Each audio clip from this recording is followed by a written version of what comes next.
RadioNext.tv on the Cool Groove site, and we are here once again Wednesday morning, 10 a.m. to 12 p.m. Eastern Standard Time. The Comenius Institute sponsors Warp and Woof Radio. Yes, Dr. sir. Mark Eckel, Harold H.B. Bell in the house. What's happening, man? Hey, we are having a great day, and looks like the rain has passed. It's a beautiful day in Indianapolis. All right, and today, man, we've got a special show built up for you today. We've got some of your students in the house. Dr. Mark, I am excited about this, man, and watching, listen to some of these young minds that you've been grooming. Yep. And if the people don't know, Comenius Institute. Give them a Comenius little Institute is background to our organization goes like this. Comenius Institute is a study center, a Christian study center, and we meet with students weekly during each semester on the campus of IUPUI. And during that particular time, we chat with folks about things that are going on in their lives, but interact in particular with academic intellectual questions that they're gaining from their knowledge from classes, and do that from a Christian point of view. Well, it's going to be great today. We have Audra Payton, Nathaniel Cantwell, and Kelsie Elmore in the second hour. In this first hour, we're going to talk about how life and the love of Proverbs and the way we need to live there you go. Needs to be exposed to our listening audience. We're going to take a short break, and when we come back, we're going to get all into this conversation. So you get your pen, your pad, your notepad, iPad, iPhone, whatever else out, and make sure you take some notes. We'll be right back on the Warp and Woof Radio Show on RadioNext.tv and the Cool Groove site. RadioNext.tv on the Cool Groove site, and we have the ladies in the house today checking us out live. Warp and Woof Radio. Dr. Mark, how are you, man? We are doing well. We are going to talk about Comenius all 2 hours. And I love it, and I love that we're having some of the young people who participate in the Comenius Institute coming on the show in the second hour. As we mentioned, Audra Payton, Nathaniel Cantwell, and Kelsie Elmore will be in on the second hour. But this hour, we're going to get right into it, and as you know, we always go from the root of Proverbs, the way to live, the rules to live by. Tell us about Comenius and the history, why you chose him for the study center. I did my research this morning. Comenius was a bad man. Yeah, he was really, in our words today, he was sick, which means he was good. So Comenius was John Amos Comenius. He was kind of in between centuries, between the 17th and 18th centuries. And Comenius was a Moravian pastor. And back in the day, folks did not believe that women should be educated, by the way. But John Amos Comenius came in and said, that's not right. If we're all made in the image of God, everybody should be educated. And so that was a real turning point, not to mention the fact that he actually cared about individual people, so he helped them to understand how things happened in their learning processes for themselves. So he really targeted education for the individual. But beyond this, I mean, this guy was unbelievable. If you think about the idea of an encyclopedia, Comenius was basically the progenitor of the encyclopedia. He came up with something called Pan-Sophy. Pan meaning earth, Sophy meaning wisdom, which means the idea of it is that we find wisdom everywhere throughout the whole earth.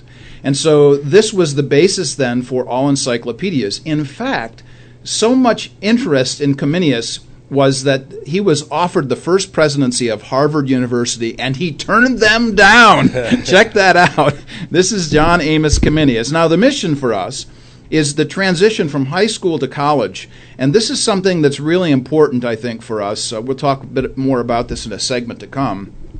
But we do this at IUPUI. There are 30 U.S. study centers around the United States, and we're actually just finishing up our first year.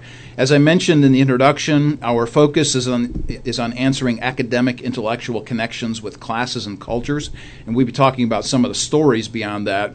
But ultimately, the development of discipleship is what we're all about, the next generation. So I'm always quoting Psalm 71 to people, even when I am old and gray, and if you're looking at my picture, you know I'm old and gray, I will proclaim your mighty acts to the next generation. That's what we're all about. And if we're all about that, then how does Proverbs relate to Comenius and his teaching? Yeah, exactly. So Pan-Sophy, the idea of you can find wisdom throughout the earth, is a really powerful and important idea. Proverbs literally was written for the young. It was written for the next generation leadership. So the word sons, when you read the word sons in the book of Proverbs, for instance, it means, yes, my son, like my son Tyler, for instance, or my grandson Isaiah.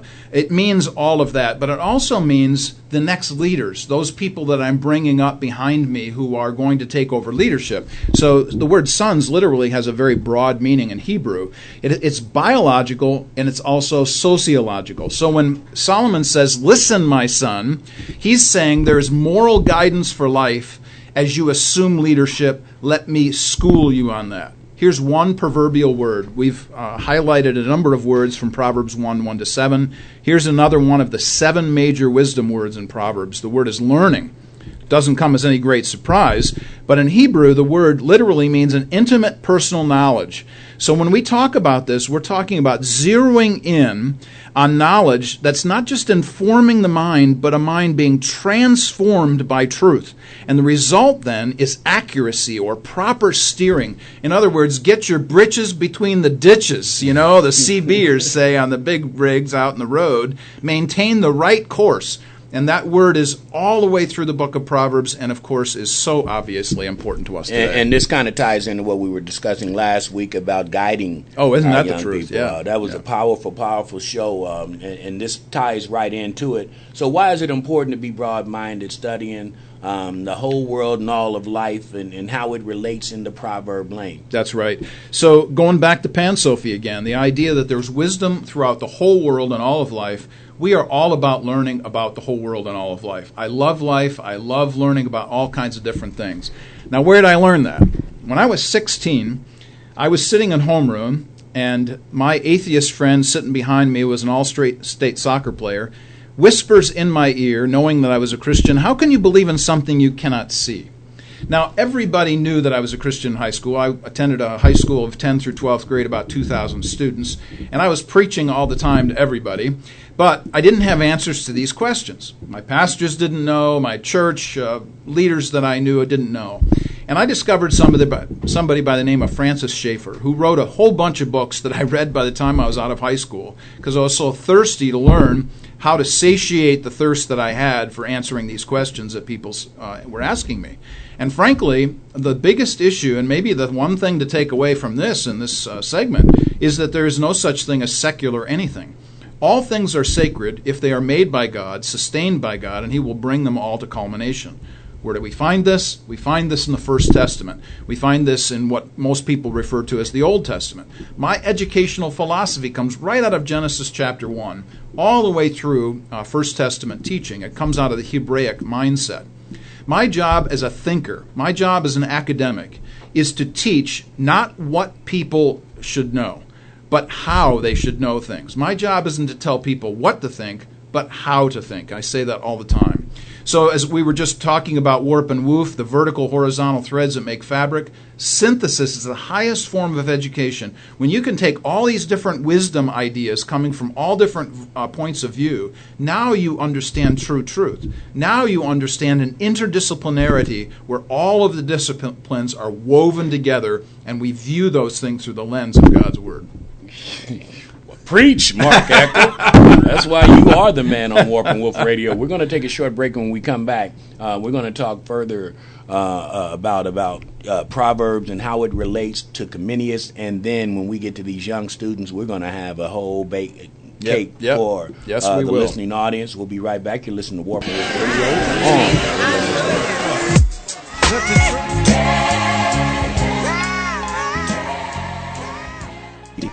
Yeah, if that don't get you fired up, nothing else will. Jesus is love. The Commodores doing a rendition. Mark Eckel. That was for you. Way out in Denver, Mom. There you go. You already know. And we're talking about Proverbs and Comenius. Yes. The master and the father of education, yes. Formal education, also a Christian man. Why do Christian students need Comenius, Mark? Yeah, absolutely. So let me tell you some stories about things I've been reading recently. One of the things that really strikes a chord with me in a negative way as an academic teaching in the classes that I teach is whenever anybody's voice is eliminated.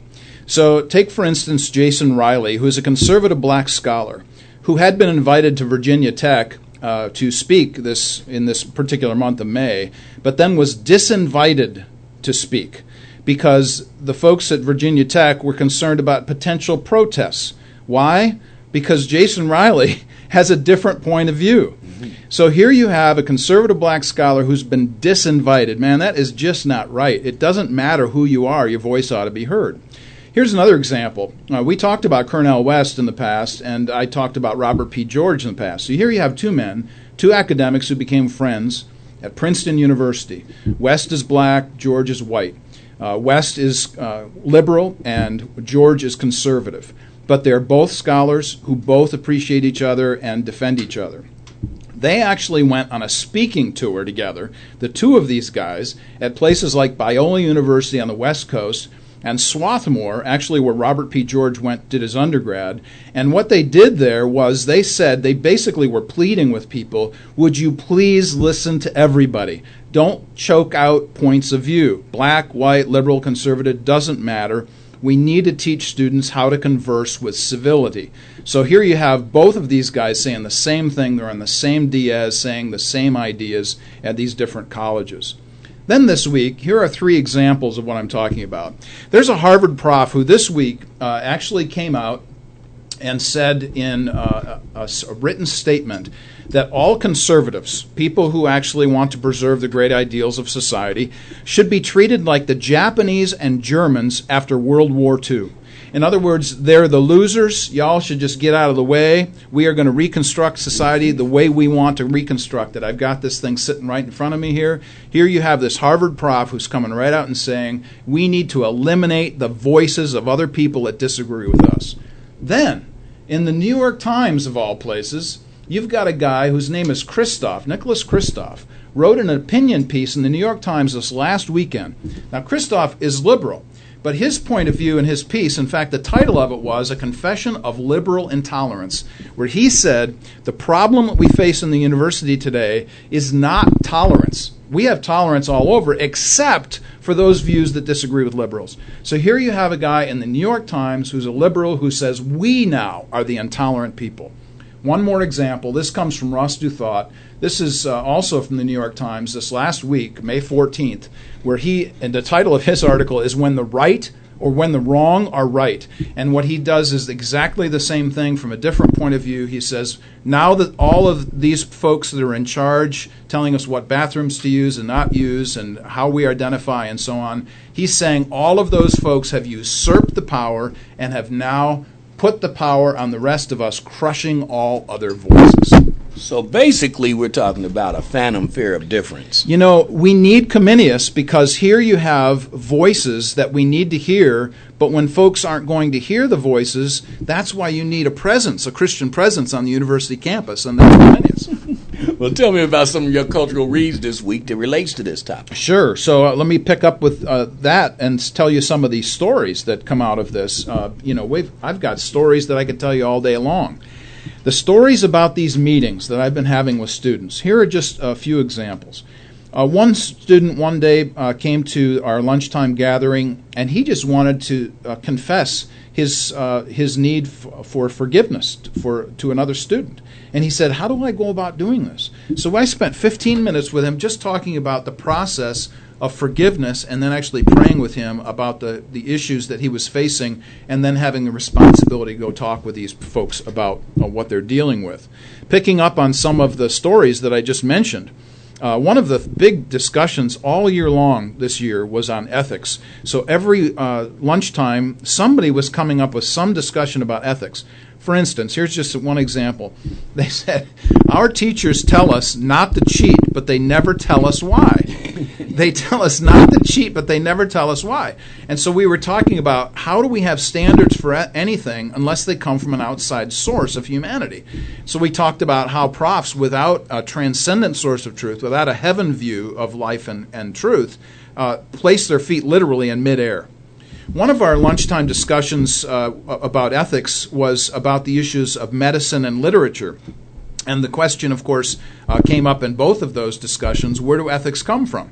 Students were telling me about classes and conversations where folks talk about right and wrong without any kind of standard. So, for instance, they said, we were in a class where a professor was pounding the pulpit about misogyny and how we should treat women well and there shouldn't be any abuse, but they didn't have any basis for what they were saying. They were just saying this because that's what they believed. Well, shoot, man, if everybody just does what they believe, we are in for a world of hurt. There is no basis for understanding good and evil and all of that comes out of that. And you think about the tagline for our show. You think about Titus 3, 1, 8, and 14, which says, do good, do good, do good. That's what we're all about here, and we focus on that consistently. One of the discussions we had was actually a critique of Maslow. I don't know if you've heard of Abraham Maslow. He created something called the hierarchy of needs. And you remember, if you're at all familiar with your old psych courses, Maslow's hierarchy of needs ends with a pinnacle of self-actualization. Well, guess what? Abraham Maslow was an atheist.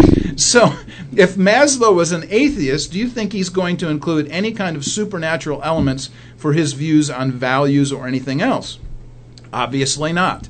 We had one discussion on a speech assignment concerning values. We were helping students to understand how do they get their point of view in there without ostracizing or putting other people off. We talked about the Brussels bombings. We talked about God's order as the basis for math. We talked about the importance of law to protect the innocent. We even met a fellow believer from Winnipeg, Canada, who spoke 6 languages. I mean, we get all kinds of folks there. Let me tell you some stories that I sent out on my promotional letter, actually a fundraising letter this last December. And if you're at all interested in supporting us at Comenius Institute, just shoot me an email at Eckel, that's Eckel 1957 at Gmail. So here's one account from one student. One of our students said, Comenius has been a great help during my transition period from high school to college. Having a place to discuss absolutely anything with friends and a professor who cares, not just about my mind, but also about my soul, has been a huge blessing. It's helped me to see the intersection of the ideas that I'm discussing in class and my faith, and has allowed me to wrestle with points of conflict in a group setting. And here's the kicker statement: God is not absent on my campus. If you want the kind of intersection, academic intellectual intersection, that you need for your young people going into college, specifically with us at IUPUI, then join us at the Comenius Institute, because this is what we do. Our focus is on individual people. We're very personal and relational, and yet we are always concerned with the great issues of life, just as we talked about Comenius. We talk about Pan-Sophie, the idea of wisdom that comes from all of the world and all of life, and how we should intersect with all that all the time. And only the Christian, let me just make a very dogmatic statement here that some folks might not like. Only the Christian view of life and things gives an explanation for everything else in the world. It's the map.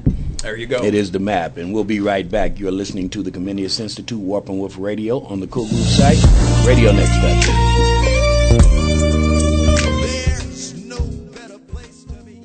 RadioNext.TV on the Cool Groove site. Dr. Mark Eckel, Harold H.B. Bell in here, Comenius Institute, Warp and Woof Radio. Audra and Nathaniel are in the house and ready to come on in the second hour. But Dr. Mark, we are... I'm getting some responses on my Facebook page and said you're on fire this morning, and we love it. We love it. But why should Indianapolis Christians, pastors, and churches be interested in a Christian study center at IUPUI? Sure. One of the things that always distresses me about Christians is that they have a tendency to complain a lot without providing many solutions. So one of the issues that we hear all the time in church is, 75% of our young people, when they go off to a public university, they leave the faith after they're done with college. But what the churches never do is they never provide any kind of transitional element from the high school to the college. So they'll give somebody a Bible at the end of their senior year, wish them well, and hope to see them in 4 years. What Comenius does is we actually practice biblical ideals, which comes right out of Titus, actually. Titus chapter 1 and verse 9 says, "Encourage each other with sound doctrine." Now the key, of course, to this is that we're supposed to encourage each other. Now, the only way that that happens is if you're in relationship with other people. So, in our case, for Comenius, we maintain community with college students while they are in college. We don't make up another meeting for them to go to. We actually just go to where they are at lunchtime because everybody's got to meet. The key to this about Comenius, and really the ideals that we bring to the table at college, is this, that we intersect with academic and intellectual questions.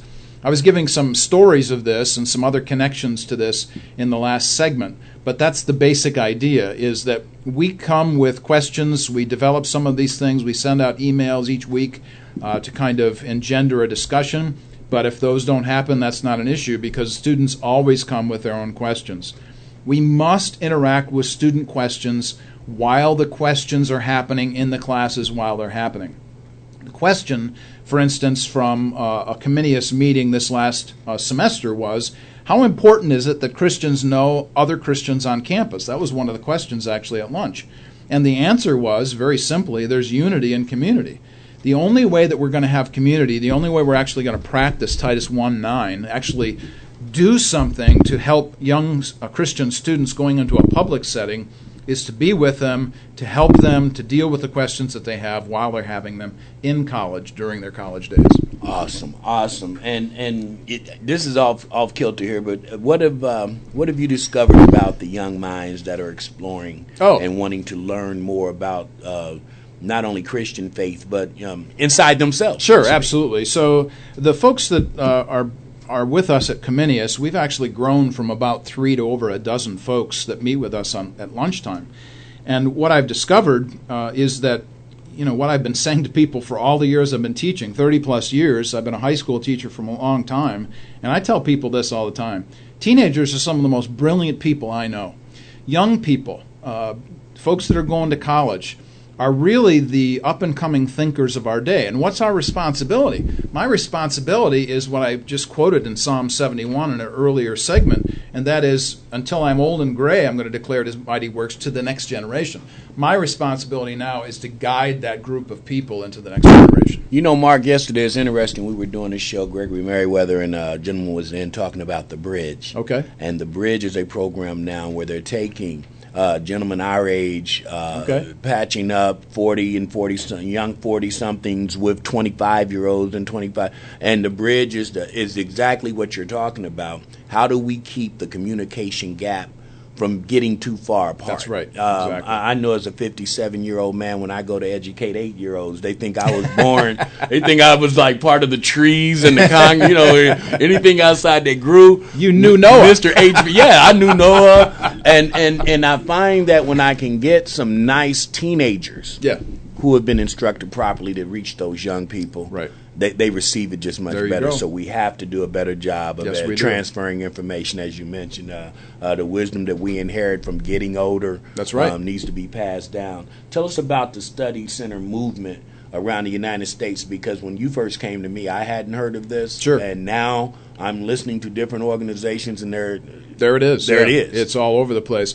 So we have actually 30-plus study centers around the United States. If you're interested in checking this out, you can go to studycentersonline.org. That's studycentersonline.org, all one word there.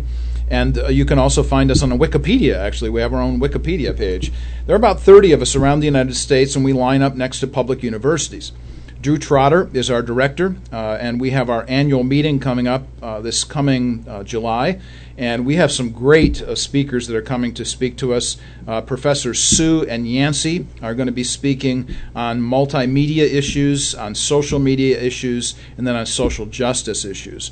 So we line up next to public universities, we sustain a Christian view of life and things, and then we introduce non-Christians to a Christian view. And that's really what study centers are. And the real work is, and I was talking to the young ladies who were in earlier today, and I was saying, it's not that rewarding as a minister to just have people flock to your church and, preach to saved people. Right, exactly right. Can you go start a Comenius Institute right, where people are curious or where people don't know? Can you go to a group of non-believers and then transfer their mind and renew their mind? That's when you've done the work. That's the work I'm reading from Christ in the Bible. So why should people commit financial resources to the Comenius Institute? Oh, well, let me tell you. I know why. We talk about promotion and financial resources very little on this show, but because we're talking about the Institute itself, I think it's important and time to do that. Let me tell you about some of our givers. Some of the folks who give to this organization, this nonprofit, we're a 501c3. We have business people giving to this group. We have private funding. And then we have those who give on PayPal, for instance, monthly, and anywhere from $25 to $100. Some of our larger gifts have been $5,000, but we're accepting of all of those kinds of things because everybody sees the need for this. Give you some examples. Bob said this to me one day, one of our givers. He said, "I wish that this had been available to me on my college campus. It would have benefited me so much." Ken, another one of our givers, said this: "Universities need what you provide." He sees the problem where you have this disconnect of people not listening to the Christian voice, and so the Christian voice literally has to be on the campus. Chris, another one of our givers, said this, that the future of the church depends on the Comenius Institute because our young people are coming out of university.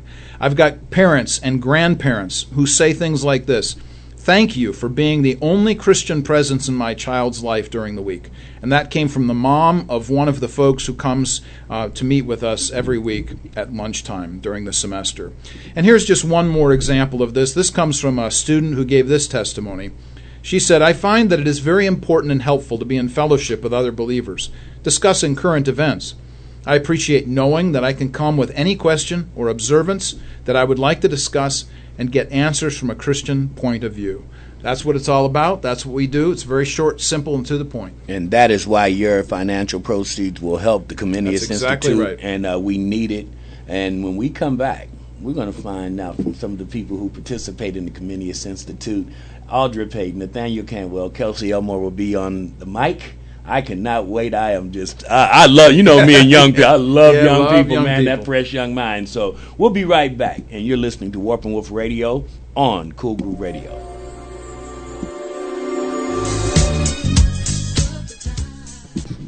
RadioNext.tv on the Cool Groove site, Warp and Woof Radio, and we've got the people in the house right now. Dr. Mark, I'm going to let you just take this over, and I can sit back and enjoy listening to our young folks that you've been giving some great advice and mentoring and information to about how to live and rules of the Proverbs. There you go. Please introduce our guest. Sure. Well, welcome, Audra, Nathaniel, Kelsie, to the show. You guys take it away here. Tell us a little about yourself, your family, goals, and why your Christian beliefs are important while studying at IUPUI. Well, like you said, I'm Nathaniel. I'm currently just finishing up my freshman year at IUPUI, studying now computer engineering and applied math. I'm not really sure about the whole goal thing. Still trying to figure that out. That's but okay. Whatever comes up, see how it evolves. And really pleased to be a part of Comenius, and it's really had a big impact on my life this semester. And good. I appreciate the friendship and community that comes with it. That's good. Yeah. Yeah, and I'm Audra. I've lived in the Indy area my whole life and just finished up my first year at IUPUI as well. And I am studying education and looking to go into English education, English as a second language, reading, tutoring, things like that. So those are my goals at the moment.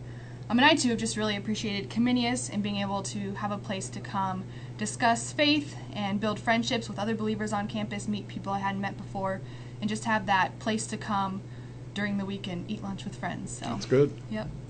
And I'm Kelsie. I am majoring in English and paralegal studies, looking to work in the legal field. I have really enjoyed Comenius as well. It's just I needed somewhere to go a lot of times for lunch, for friends. As a commuter, I think we have a harder time connecting on campus, and so Comenius has been really helpful in that area. That's good. Talk to us a little bit about the issue of your Christian beliefs and your classes at IUPUI. Is there anything that stands out in your mind or anything that you've learned this semester or this year that has helped in this regard, how you think about your classes maybe differently than other people do? I think this year's been helpful because I think most of us came from a Christian schooling background. So coming into IUPUI was very different and was definitely a transition. And I think one thing that I've learned through Comenius and different conversations is how to combine church and Sunday and Christianity with the other 5 days a week that we're in the classroom, not necessarily getting Christian thinking.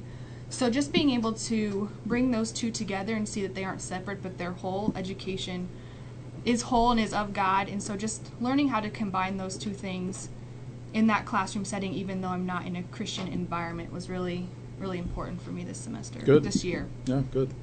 Yeah, it's something I've kind of noticed coming from being homeschooled, like I think both of you guys, is how similar it is in learning style, but different in sort of how people think of you. So growing up in like the church, and everybody kind of thought the same way, but at IUPUI, everybody's different. Everybody has a different background. It's a whole new world compared to what I was used to, and it's really cool to see different perspectives and ideas. But I've found, as far as looking at it from a Christian perspective, most people are okay with you saying, hey, this is my thing, I believe in Christ, I have this faith.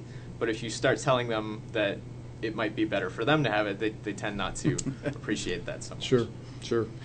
Do you see anything that interacts with your classes, any kind of connections to your studies? Well, definitely. In the legal profession, you're dealing with justice and morality. And so it's been really interesting learning about those things from a secular view, and essentially seeing how it doesn't quite work, I guess. But you definitely, I would say, for me in the legal profession, I really feel like my Christian beliefs, having those, a solid foundation for that is key in this area. Sure, yeah. Definitely. Yeah. I mean, the Bible doesn't really speak to how to teach calculus, Right, yeah, exactly. But the Bible does give us the basis for order and where that comes from and why that's essential. Yeah, so take this a little bit further, and you all talked about this is kind of different. You're coming into a different kind of environment and so on from your backgrounds. Talk about some of the different kinds of folks that you've met, and maybe the different perspectives that you've heard, and how they kind of measure up to what you've been taught in the past. Well, I've found it really exciting to kind of meet different people, who are Christians. For first semester, I got to know quite a few students who were very adamant and very prolific in their Catholic faith, which was really cool to see that part of the body kind of in the way that they do things. Nice. We're all really pretty similar, And as far as meeting other people, there's people from other countries, from Malaysia, from Brazil, from Ohio, all sorts of different types of people. And it's really exciting to be able to honestly kind of have that personal connection to those other places and those other groups of people, to see less on paper, like, this is what people do and say and believe, and more, these are my friends and these are the people that I know and hang out with. Good. Other thoughts?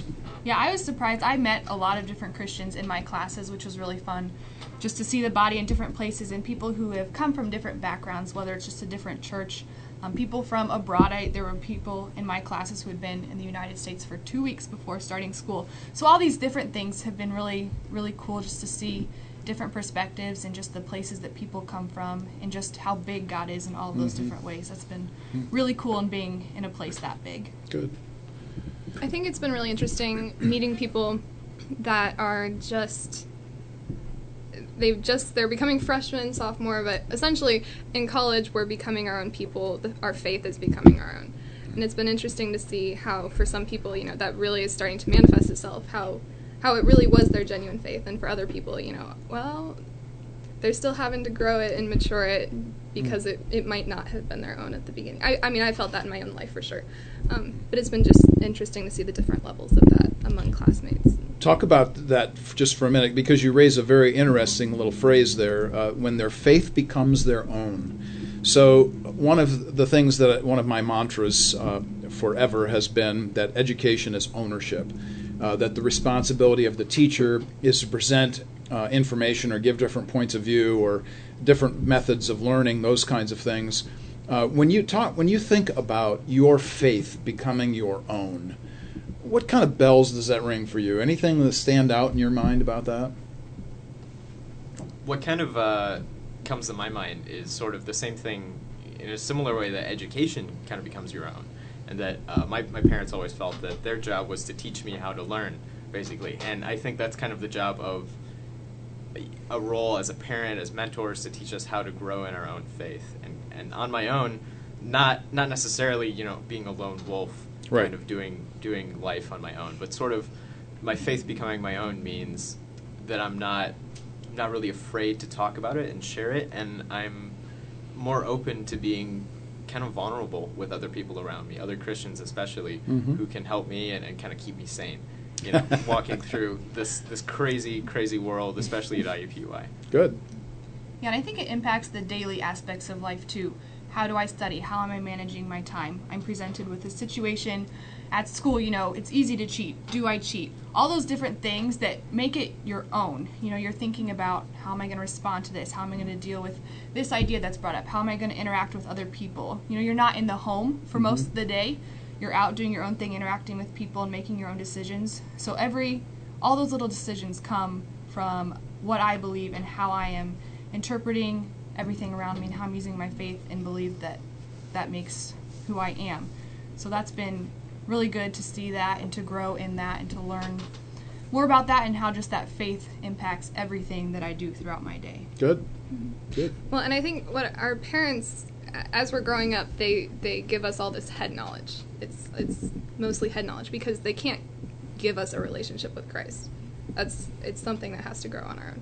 And so I think that's also something really key. Yeah, sure. Here is becoming a relationship and not just head knowledge. Right. Being able to pray, you know, other than at meal times, you know, with the family, and like just wanting to read the Word, wanting to do your own research. Good. That sort of thing. Yeah. It's always helpful for somebody like me who's been a teacher for a very long time to see, hey, you know, folks are taking these kinds of concepts and these ideas, they're making them their own. That's really a huge issue. So any final thoughts on this idea of how your Christian beliefs have impacted your classes, your thinking this semester, anything you want to more fully develop, or maybe a tagline you want to give us before you start your own radio show? I think it's just been really cool to take different perspectives, hearing from different teachers who don't share my beliefs, and seeing how their information or what they're saying, what parts of it are true based on what I know and what parts of it aren't. Even though they might not be coming from the same place, there are elements of truth in that. So for me, it's been really cool just to find those elements of truth, and how does that connect to my faith, even if they aren't coming from my perspective. Just because they don't share my background doesn't mean they're wrong, but how do I sort through that and figure out where they're coming from, how I interpret that information, and how that applies to me as far as truth goes. Excellent. Yeah. Right, and I think, kind of building on that, what comes to mind is that even though we're all from different backgrounds and we all are in different places, you know, really seeing the world through the lens of Christianity and what the Bible says is kind of saying everyone's still at the same level, in a sense, that we're all kind of striving for something more, for something outside of ourselves. And it's really humbling to be able to kind of look back and say, you know, I'm not better than anyone, but they're not better than me either. We're all kind of equals in Christ. And even those who aren't, you know, Christians, we can look at them and see parts of ourselves and say, man, I would be, you know, 10 times worse than some of the bad stuff I see in them, you know, if I weren't for my faith and for my beliefs. So that's really kind of the thing that impacted me this semester, is seeing how on the same level I am with others, you know. Good. We are.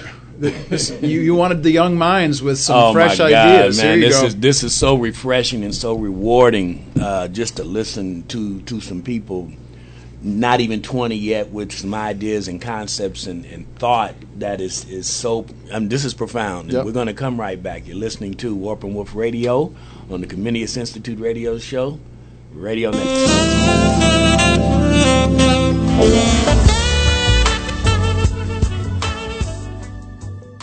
RadioNext.tv on the Cool Group site, warping and woofing on the radio. Mark Eckel. Yes, sir. These great minds in here, man. I just like sitting back and listening. You know, this is what it's all about. Yes, this is what it's all about. If we can transfer the knowledge to our young people, and it turns out this way, then great for Absolutely. us. Great the next for us. generation sitting right here with us. Yes, sir. So we're just going to run through some questions and let you guys have at it here for the next 25 minutes or so. What have you all been doing in your life? What's been happening in your life over the past year at IUPUI? Kind of fill in some of the blanks for us. Well, kind of one thing that's been going on is just kind of seeing the ways that I've changed. You know, I know high school was only about a year ago for me, but it feels so distant at this point, just because of how different kind of the way I structure my life and my relationships with people are. So I've kind of found that most people tend to think of you as having worth. So they'll be friends with you, whereas I always had the awkward high school, middle school mentality of, I got to prove myself. I gotta be better than everyone else to be good. But in college, it's really laid back. I've also kind of noticed how little I know about things, and really seeing some of the depth of knowledge that so many people have, not only professors and faculty, but also just students who know just so much about different things. It's very kind of humbling to see how little I know in comparison, and how much there is out there. So I'm excited. Humility is the essence of knowledge. It is. That's good. Excellent. Yeah, and along with that, just how much you don't know. It's been really cool just to see how different situations and specific professors I was given or opportunities through those classes, how those things have helped shape my interest in what I want to do in the future. And I wouldn't have expected certain things turning out certain ways, but just to see how those things were the right things, how God just placed those people and those professors in those classes in my schedule and in my day and in my week, just to sort of show me what it is that I do want to do, what it is I think God wants me to do in the future. And that's just been really cool to see how good He is and how much He knows and how much I don't know, and just how He paints that big picture, and I don't get it at the moment, but He keeps painting, and if I just trust that, it'll all work out. So that's been really cool to see how good He is and how faithful He is and all of that, even in an environment that is totally different than what I'm used to. It's just been really cool to see how all of that works together for very knowing that all specific reasons. Sure, knowing that all knowledge comes from Him anyway. Yeah, good. I would say it's really helped me learn how to get out of my shell a little bit. Being able to start up conversations with total strangers, being able to ask for help. I think that's one key thing. Is like we shouldn't be afraid to ask for help, but a lot of times I think thanks to technology and this independent nature that we have, the same thing is seeking knowledge. That's asking for help and advice and hearing other people's opinions. It's good. Kind of broadens you, doesn't it, in many respects. I mean, except for Nathaniel, Audra and Kelsie, we were teaching learning together there in homeschool setting in a couple of classes, and I think that's really the thing that you see most often is the broad-mindedness of life, that once you get out of wherever it is that you are, then you find out, wow, this world is pretty broad and deep.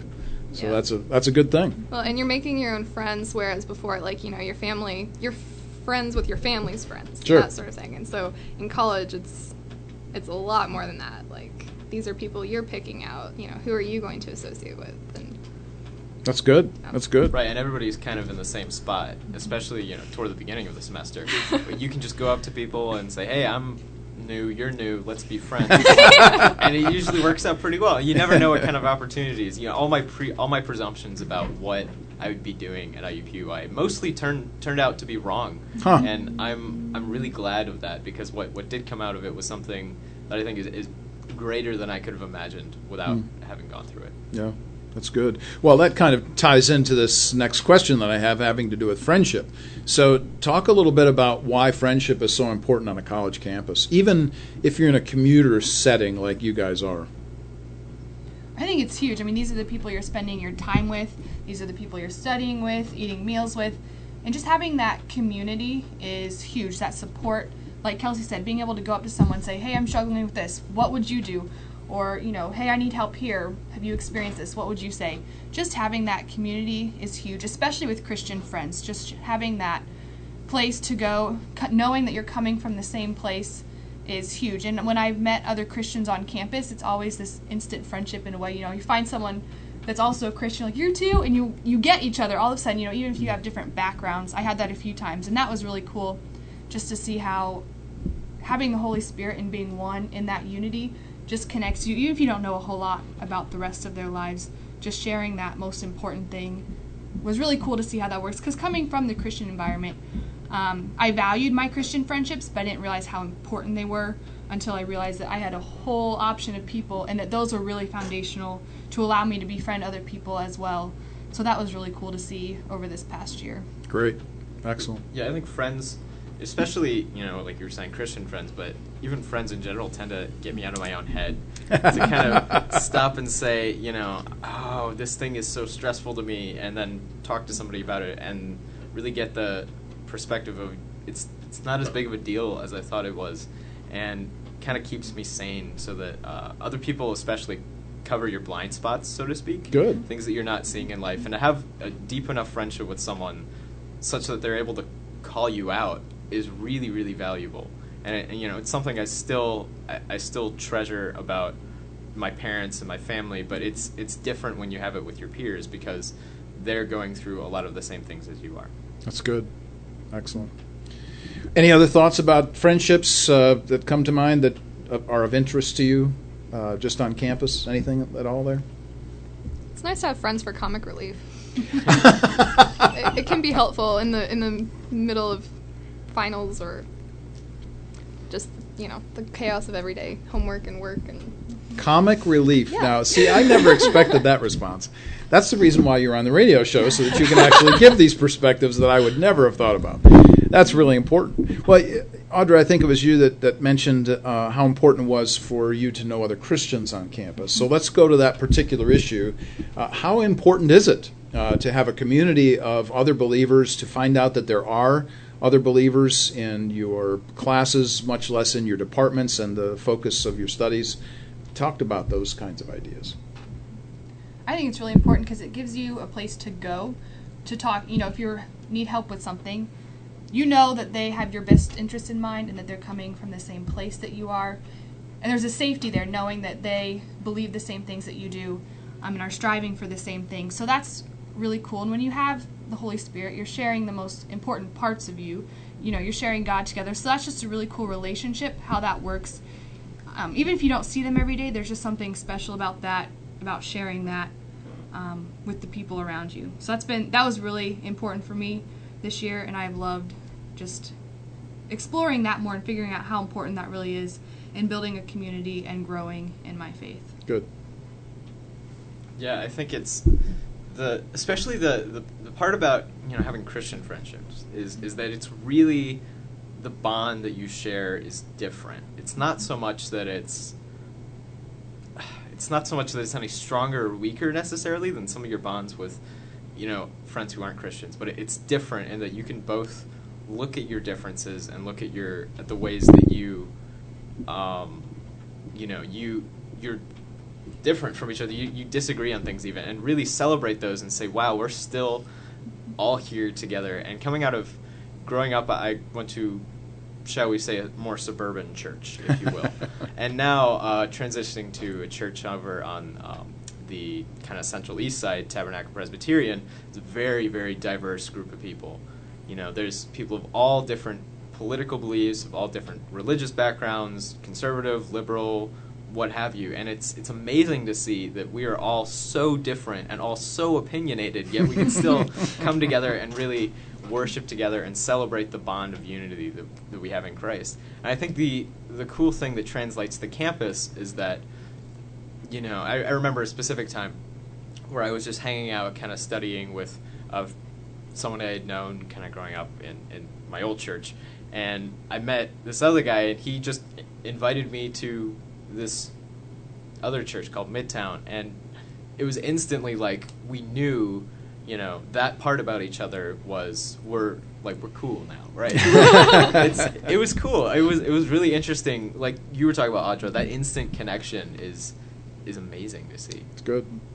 I think it's also just encouraging. It's just to know that these other people are there. Maybe like in your classroom, if there is someone there and you say something that comes from more of a conservative Christian viewpoint or something, at least there's someone there that will understand you.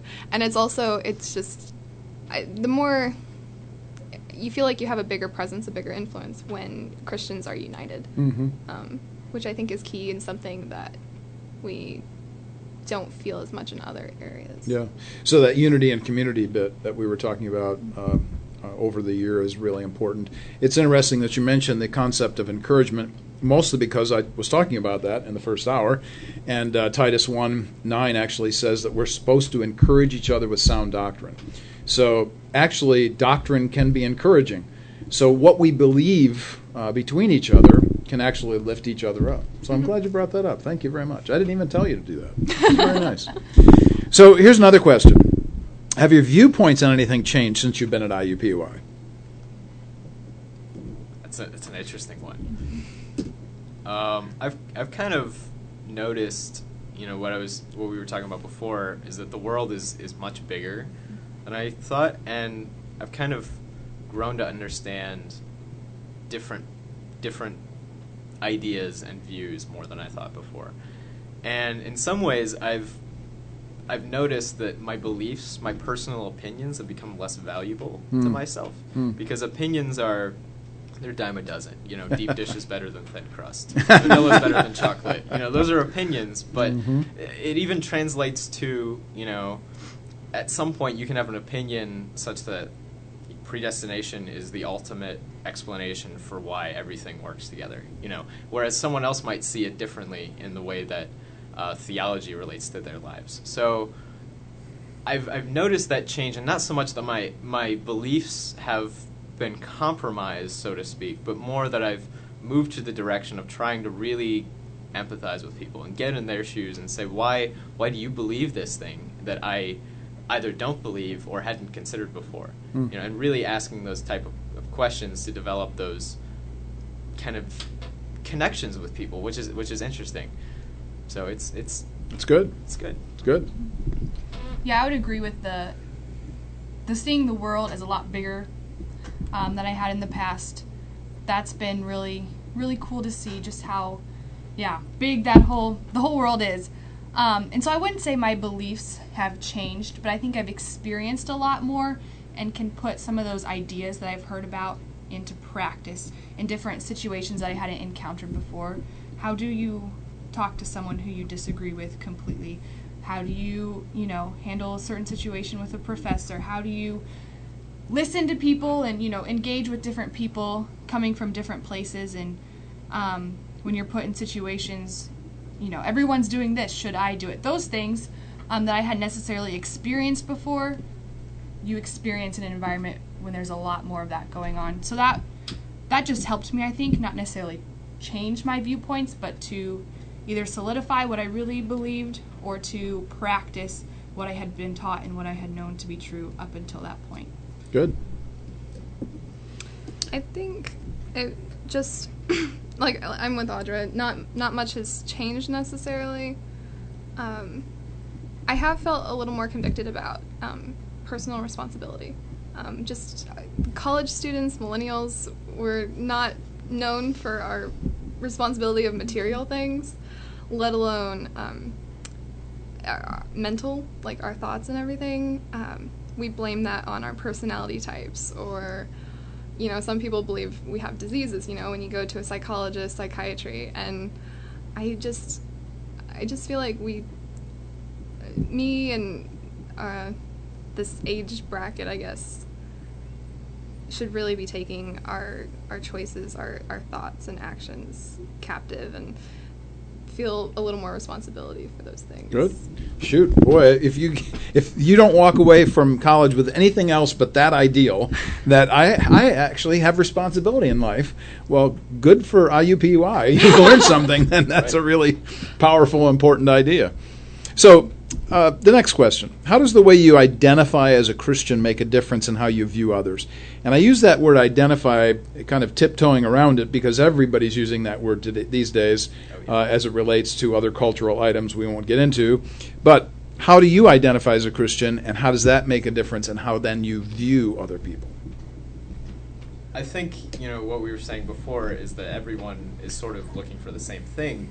Identifying yourself as a Christian and really rooting who you are in that changes everything about you. And instead of, I think the way the world sees it is that your religion is something that you do. But I remember having this discussion in a Bible study when I was in high school of what are the things that you are as opposed to the things that you do.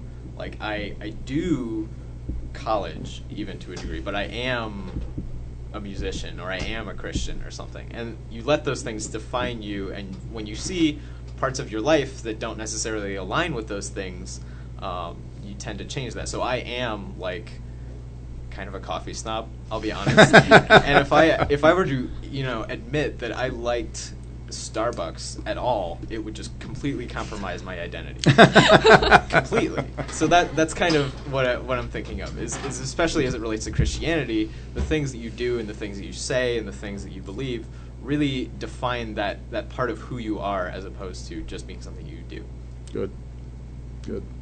Yeah, and along with that, it's helped me this year to sort of get past the things that I disagree with people, or disagree on with people.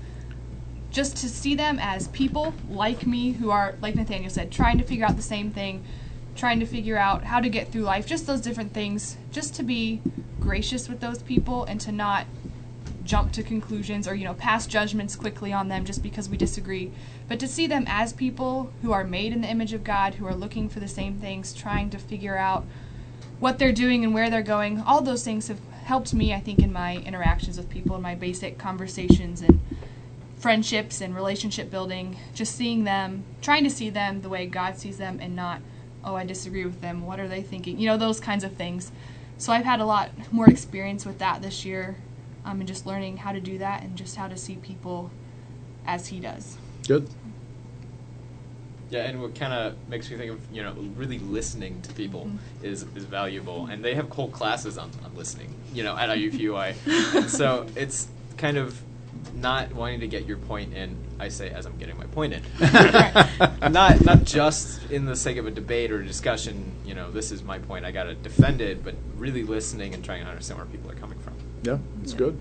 It's just trying not to judge first and listen after. It's, trying to reverse that. Yeah. The issue of wanting to find ourselves to be right all the time. And that really that comes out of Genesis 3. It's so obvious that our concerns are always for ourselves first instead of for others. And, does that sound vaguely familiar, like other-centered point of view happens to be a Christian perspective? What do you know? How about that? Amazing, isn't it? And I wouldn't say that we're supposed to take, we should still be, I would say the judgment should go, as you're listening, just because you should still be taking care of your mind and, sure. Yeah. discerning. Yes, we totally need to be discerning, but it's just, you've got to even give them that chance to absolutely. tell you. Yeah, exactly. Good. Well, here's another question, and this one really comes back to the issue of academics again. Is it good to strive for perfection in your studies? Do you believe that or not? Yes. So tell us why. Kelsie? I would say definitely, in that we're supposed to be doing everything to the best of our ability. That's one thing that defines our Christianity, is doing our best, giving our best effort to whatever the Lord has us doing. And as college students, it's doing education. Yeah, good. Because that's your vocation right now, is to be a student. Right now. Yeah, good. Right, and I think it's important to really to do your best and kind of go above and beyond in some ways. That was what my parents always taught me, is to just do more than you need to. Don't just put the minimum effort in. And that's something that I tend to fall into, just wanting to just get my homework in on time and just do as few problems as I can, because I know I'm going to do okay on the test if I do that. But really, if you put that extra effort in, you never know what'll come out of it. I did a few projects this past year and the year before in my classes, and I've seen some of the ways that those have been used that I never thought while doing them they would have been used in that way. But at the same time, it's a balance, because on the other hand, you have the tendency to let it consume you and sort of cripple you. And if you let the fear of not being perfect envelop you, then you really won't get anything done. We're all imperfect. Well, and it's trying to strive. We're trying to be like Christ, our brother. We're trying, and he is like ultimate perfection. But for him, it's not just perfection in one area, and that's something we have to remember, is that it's perfection, striving for perfection in every area, including school, family relationships, our work. Wherever he has us, it has to go to those areas in our lives as well. Good. And the cool thing about having your identity be in Christianity is that you know that perfection is completely unattainable. Mm-hmm. And so going from that you're only saved by the grace of God, you can really kind of look at striving for things in a new way, as opposed to, am I going to be good enough to make it through college? Whereas if you think of Christ first, he was good enough for us to make it into heaven, right? So there's no striving in that regard. No matter what happens, there's something more than just this world. So it doesn't really matter if, whatever happens in life, it's not ultimate. And it's not all of our own ability. We have the Holy Spirit working through it. It's not of our own sheer willpower, because I know that doesn't work. Yeah, I would say strive for your best. I think as a perfectionist, saying strive for perfection is a bit tiring, but just strive for your best in everything that you do. Like Nathaniel said, put in your all for school. But I think also one thing I've learned this year is learning how to, I think like Kelsie said, balance what you're doing, because I should definitely strive to do my best in school, respect my professors, all of that. But that isn't the one thing I'm focused on. I have a family. As a commuter, I'm still at home, and so that's still very important. When do you put the school down and say, I'm going to go do this with my church friends? Things like that, building those relationships and still keeping family and church as a priority as well. So I think rather than perfection, I like to think of it as striving for giving my best in each area and maintaining that balance and not getting out of balance and spending too much time somewhere and neglecting other things too. Good. Excellent. Well, it's pretty obvious, I think, that we have to discuss this question. How have our weekly Comenius meetings contributed to your college experience? You talked generally about this in the introduction, that you appreciated it. Do you have anything specific that you'd like to share about those weekly meetings? I think for me it was huge, especially those first couple months of school. It was a very big transition, not having been in that kind of environment. So I think just having a place to connect with other believers, to ask questions, to say, hey, we were talking about this in my class, or my professor said this. What do you think about this? What does that mean for us? How do I figure that out? So that was just a really good place to come, to look forward to every Tuesday, just to have that place to talk about those ideas, knowing that everyone had your best interest in mind, that you weren't going to get shot down or anything, just those things, just have that place to come and be with friends and laugh and have fun too, We had a lot of those conversations too. So just have that place, just to have all of that, and just to have that community and that place to come in the midst of that transition and trying to figure out what in the world you're doing. Good, good. The thing I love about Comenius is kind of, just coming from like a youth group Bible study type thing. And I was fortunate enough to have some really great opportunities in high school and when I was younger. But the thing I love about Comenius is the ability and really the focus on more of an academic and sort of intellectual discussion that we're having, rather than, Sunday school, sort of how do you do basic things in life, which is important. Not to say that those aren't valuable, because I love going to Bible studies and love being around other believers and kind of talking about the ways that Christ is working in your life. But Comenius especially is unique in that it's really, we could talk about academic things more so like the nature of evil or war, and still sometimes touch on the, what did you do last week and how is Christ working in your life. There's a big mixture of what's going on, rather than this scheduled programming, if you will, of what does this kind of Bible study look like. Good. Yeah, and I think it unified everything that we were doing. It was taking Sunday morning and school and family, all those different things that we were doing, and let us talk about all of them. How does what we learned on Sunday influence or affect what we learned in literature class? All those different things that just kind of brought all that together in a unified whole way of thinking through a Christian perspective. Good. Nathaniel said what I was going to say perfectly. It's good. So it's just, I would totally agree. It's different than a Bible study. It's nice to have, essentially I go to both, and that's really nice having that option to focus more on the everyday things, but with a Christian perspective, because that's, when you go to a Bible study, it's that Sunday school, we're going to focus on this one verse and not really talk much outside of what applies to that. And it's nice being able to discuss whatever really we're passionate about or really concerns us in the moment. Good. week by week with Comenius. Yeah. Well, at the end of our show here, we have to ask the general question we ask everybody. Are there any final words of wisdom, thoughts that you might have that you want to make sure everybody knows about what we've been doing at Comenius, or specifically about what happens at IUPUI from a Christian point of view? I would say overall, just don't underestimate the power and the value of community. Taking the extra hour to go spend time, with people who are like-minded, and our schedules got busy. It was pretty hectic sometimes with lots of tests and things, but just taking that hour or whatever just to come and relax and just discuss and eat with friends, that's really important in the midst of that busyness. So I would just say take that time when you can and with the people that you can. Only good things come out of it. Yeah, exactly. And it makes the rest of it easier. It makes the rest of it more fun and worth it in the midst of all that. So. Good. Kind of preaching myself a little bit, but I would say don't sacrifice your faith in your other areas of life just to do well at some things. So it's easy to kind of only focus on homework and studies and completely neglect other parts of your life. So you don't want to sacrifice that. And the thing that I am especially guilty of is worrying, what is my future going to be?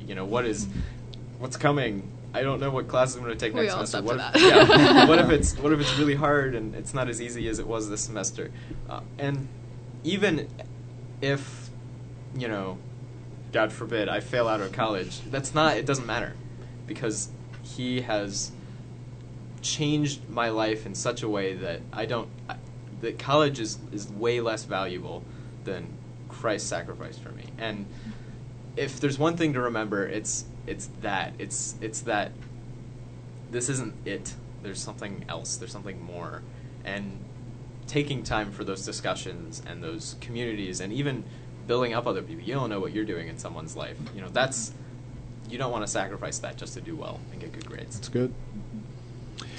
Well, we want to make sure to give a shout out to all of the folks who have been giving this last year. I think about Ken and Chris and Larry, Bob, so many others that have done so much good by their financial contributions. And I would just like to say again how important that is for nonprofits generally, but for Comenius in particular.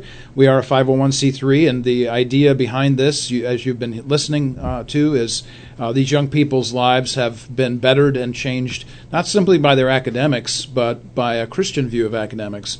Spending a couple hours every week with somebody who actually comes and meets them where they are, eats lunch with them, all of that really matters. And we're looking forward to next year, continuing this process again and perhaps expanding into other arenas and other areas. Certainly one of the great areas has been this radio show, and we are very, very thankful for that. Grateful to the board that has allowed this to happen, and grateful to HB for shepherding us through the process. But we're really glad to be on radio, too. Thanks, HB. Oh, man, no doubt. And I just want to say thank you, people, for coming in here today. You young minds are just great.